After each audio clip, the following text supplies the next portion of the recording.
L'incendie dans le massif des Corbières dans l'Aude ne sera pas déclaré éteint avant plusieurs jours. C'est ce qu'indique la préfecture, alors que le feu est enfin fixé après 48 heures de combats acharnés contre les flammes. Le bilan du pire incendie de forêt en France depuis au moins 50 ans est terrible. 17 000 hectares de végétation parcourus, un mort, 18 blessés, dont 16 pompiers. Et dans un département très touristique, surtout l'été, des centaines de vacanciers ont vu leur séjour totalement bouleversé par ce feu. Le reportage de l'envoyé spécial d'Europe 1, Stéphane Burgat. Des vacances qui tournent au cauchemar pour Dimitri et sa famille, tout juste arrivés de Lens pour un mois de camping. Sauf qu'aujourd'hui, la moitié de leurs affaires est partie en fumée. Tout informé quoi. J'ai laissé un camping-car en camping, plus la moto et la remorque, tout informé.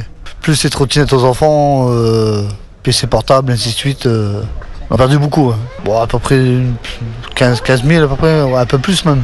Sans compter les vêtements qu'on avait dedans de marque et ainsi de suite. Quoi. C'est le plus dur, c'est pour les enfants. Quoi. Ouais. Bah ouais, ça a gâché les vacances quand même. Quoi. Et la suite de leurs vacances reste incertaine. Bah, non, on peut pas y aller. Si bien c'est fermé, il n'y a pas d'eau, il n'y a pas de courant. Alors. Ouais.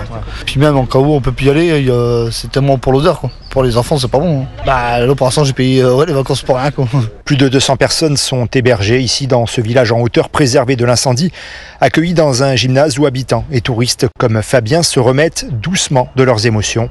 Ça va marquer un petit peu, ouais. Et un joli paysage et voilà, en l'espace de quelques heures, on passe à un paysage de désolation et où on n'a plus que les yeux pour pleurer et attendre que ça passe, quoi. Ça fout les boules, c'est sûr. Certains vacanciers ont préféré rentrer chez eux, nous indique la mairie. Ceux qui sont encore présents resteront jusqu'au bout, même si ces vacances garderont pour eux un goût amer. Tuchan, Stéphane Burgat, Europe 1.